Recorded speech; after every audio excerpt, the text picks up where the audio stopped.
کہ اللہ رب العزت نے جو انسان کو اس دنیا میں اپنا نائب بنا کر بھیجا، وہ صرف نماز روزے کے لیے نہیں بھیجا، بلکہ اس لیے بھیجا کہ اللہ کا جو قانون ہے، اللہ کا جو نظام ہے، اس کے قانون کو، اس کے نظام کو اس کی زمین کے اوپر نافذ کیا جائے، اس لیے انسان کو بھیجا ہے۔ صحیح بخاری کتاب آپ اٹھائیں جہاں پر چیپٹر ہے بنی اسرائیل کے انبیاء کا، وہاں پر اللہ کے نبی نے ایک حدیث بیان فرمائی ہے، فرمایا کانت بنو اسرائیل تسوسہم الانبیاء، کہ بنی اسرائیل کے جو انبیاء تھے وہ سیاست کیا کرتے تھے، بنی اسرائیل کے انبیاء وہ سیاست کیا کرتے تھے، اور پھر جو نبی آتے گئے، ہر ایک نبی کا اپنا ایک وقت مقررہ ہوتا تھا، جب وہ اپنا وقت پورا کر کے چلا جاتا، دوسرا نبی ان کی اس سے جو ہے وہ شریعت کو پورا کرتے، اور پھر جب میرے اور آپ کے نبی آئے اور آپ صلی اللہ علیہ وسلم نے فرمایا کہ میں آخری نبی ہوں، اب میرے بعد کوئی نبی نہیں آئے گا، لیکن میرے بعد خلفاء آئیں گے، خلفاء آئیں گے۔ اور پھر آپ دیکھیں کہ خلفاء راشدین کا دور دیکھیں کہ کیسا بابرکت اور کیسا دور تھا، کہ جن کی حکومت کو آج بھی یاد کر کے اس کا ایمان تازہ کیا جاتا ہے، آج بھی اس کو یاد کیا جاتا ہے۔ اور پھر خلفاء کے بعد اللہ کے نبی نے خود فرمایا العلماء ورثۃ الانبیاء، کہ علماء اصل میں جو وراثت، العلماء ورثۃ الانبیاء، انبیاء کے جو وارث ہیں اصل میں وہ علماء ہیں، علماء انبیاء کے وارث ہیں۔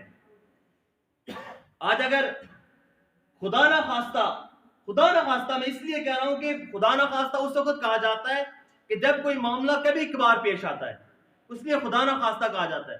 خدا نہ خواستہ اگر کوئی ایم پی اے، کوئی ایم این اے اگر ہمیں جو ہے وہ مسجد میں نظر آ جائے، اگر کوئی ایم پی اے، کوئی ایم این اے مسجد میں نظر آ جائے، تو کاش کہ وہ وقت آئے کہ ہمارے ایم این اے، ہم ایم پی اے ہمیں مسجد میں نظر آئے روزانہ 5 وقت۔ لیکن اب تو عید کے موقع پر کئی اخبار میں فوٹو نظر آتا ہے کہ فلاں صدر نے، فلاں وزیر اعظم نے نماز عید ادا کی ہے، لیکن وہ یہ قریب ملک ہے افغانستان، وہاں پر دیکھیں افغانستان کے اندر کس نے حکومت کی ہے؟ افغانستان کے اندر حکومت مولوی کر رہا ہے۔ آج لوگ جہالت میں کہہ دیتے ہیں بھائی ملا تو دوڑ مسجد تک، یہ جہالت میں یہ جملہ کہہ دیتے ہیں۔ آپ دیکھیں افغانستان کی سارے کے سارے معاملات دیکھیں، سارے کے سارے معاملات وہ جو ہے وہ دینی معاملات ہیں، ان سے حکومت اچھی سے اچھی ہو رہی ہے۔ آج کہہ رہے ہیں بھائی بیوروکریٹ حکومت کرے گا، گریجویٹ حکومت کرے گا، آکسفورڈ کا پڑھا حکومت کرے گا۔ ارے اصل حکومت تو علماء ہے، علماء حکومت کرتے ہیں، علماء نے اصل حکومت کا حق ادا کیا ہے، اصل حکومت انہوں نے کی ہے۔ اور اسلام، اللہ رب العزت نے ہمیں جو اسلام دیا، یہ بطور مذہب نہیں دیا، بطور دین دیا ہے۔ ان الدین عند اللہ الاسلام ومن یبتغ غیر الاسلام دینا فلن يقبل منہ، اسلام کے علاوہ کوئی نظام نہیں چلے گا۔ الیوم اکملت لکم دینکم واتممت علیکم نعمتی ورضیت لکم الاسلام دینا، کہ آج کے دن میں نے دین سارا کا سارا مکمل کر دیا، سارا کا سارا دین میں نے مکمل کر دیا۔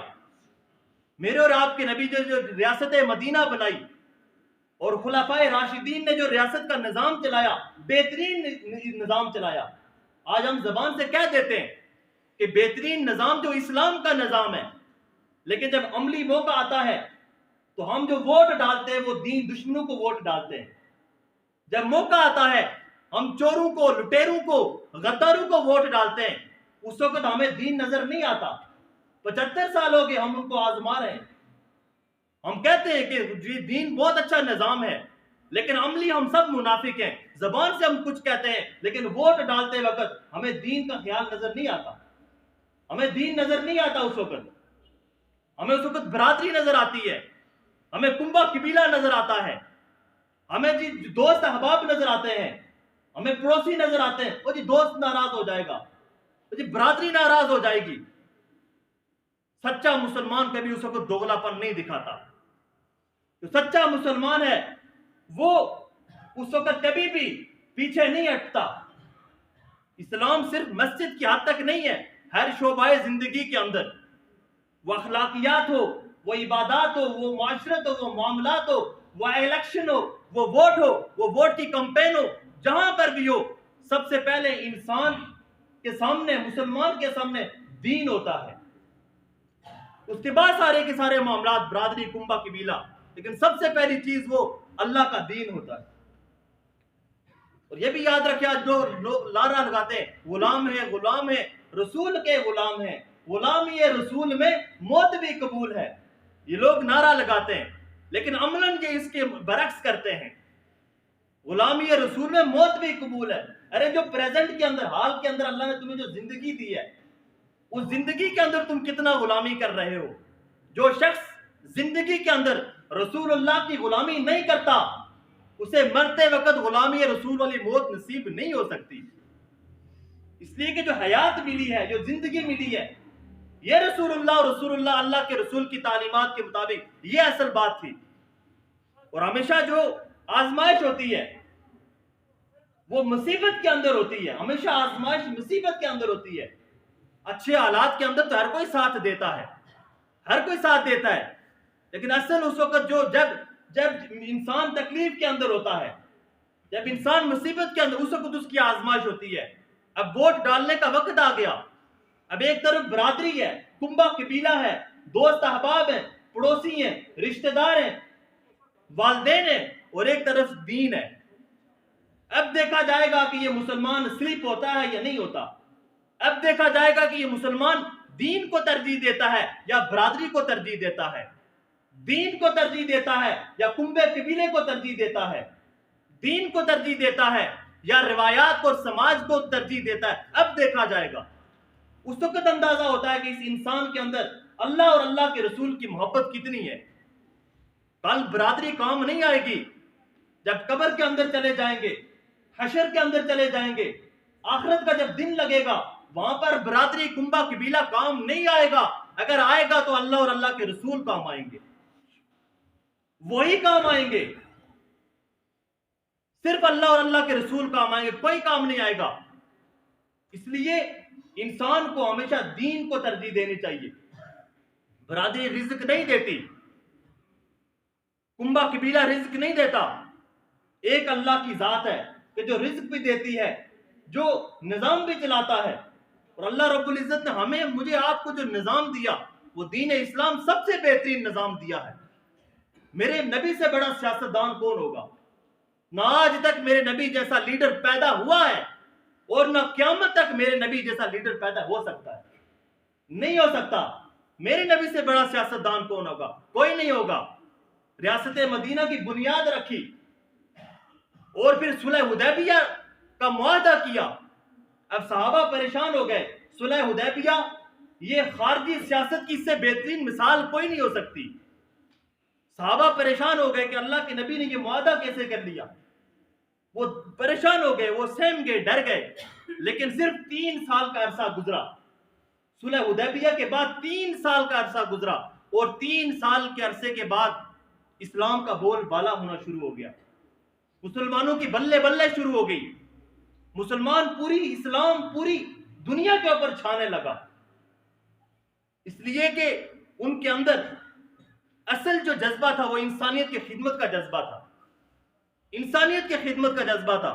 تو اللہ رب العزت نے مجھے آپ کو جو دین دیا، وہ دین مکمل کوڈ آف لائف ہے، مکمل ضابطہ حیات ہے، ہر شعبے کے اندر ہماری رہنمائی کرتا ہے۔ اب میں اور آپ اپنے نبی سے پوچھتے ہیں، اللہ کے نبی ووٹ ڈالنے کا وقت آ گیا ہے، ووٹ کس کو ڈالیں؟ ووٹ کی شرعی حیثیت کیا ہے؟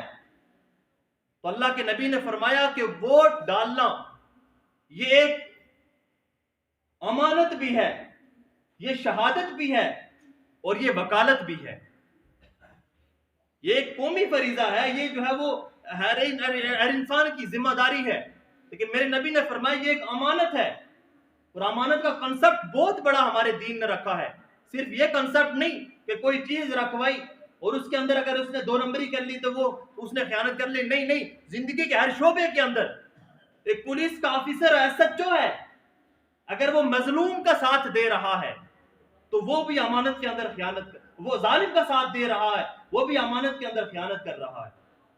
ایک استاد ہے، اگر وہ ادارے کے ساتھ مخلص نہیں ہے وہ بھی امانت کے اندر خیانت کر رہا ہے. ایک تاجر ہے اگر وہ لوگوں کا خیر خواہ نہیں ہے وہ بھی امانت کے اندر خیانت کر رہا ہے. تو میرے نبی نے فرمایا لا ایمان لمن لم امانت لہ، لا ایمان لمن لا امانت لہ، اس شخص کا کوئی ایمان نہیں کہ جس کے اندر امانت داری نہیں ہے. ان اللہ یامرکم ان تؤدوا الامانات الی اہلیہا، اللہ نے فرمایا ہے کہ امانت ان کے جو حقدار ہیں ان تک پہنچا دو. اور اب میرے نبی کی حدیث مبارکہ مشہور حدیث ہے، آیت المنافق ثلاث، منافق کی 3 نشانیاں، اور ان 3 نشانیوں میں ایک نشانی بیان فرمائی اذا اؤتمن خان، جب اس کے پاس کوئی امانت رکھوائی جاتی ہے تو اس کو امانت کے اندر خیانت کرتا ہے، اس امانت کے اندر خیانت کرتا ہے. تو پہلی چیز ووٹ ایک امانت ہے، اور اس کے بارے میں ہم سے کل سوال ہوگا کہ وہ ووٹ ڈالتے وقت آپ نے کس کا خیال رکھا تھا؟ برادری کا، کنبے قبیلے کا، لوگوں کا، معاشرے کا، سوسائٹی کا، کس کا خیال رکھا تھا؟ یا اللہ اور اللہ کے رسول کا اور اللہ کے نظام کا اور اللہ کے دین کا خیال رکھا تھا؟ پوچھا جائے گا. اور فرمایا ووٹ کی دوسری شرعی حیثیت، فرمایا کہ ووٹ ایک شہادت ہے، گواہی دینا کہ میں جس شخص کو میں ووٹ دے رہا ہوں وہ اس منصب کا وہ اہل بھی ہے. یہ گواہی دینا، یہ اس کے حق میں یہ گواہ، یہ اور جھوٹی گواہی کے بارے میں اللہ کے نبی نے فرمایا کہ الا انبئکم باکبر الکبائر،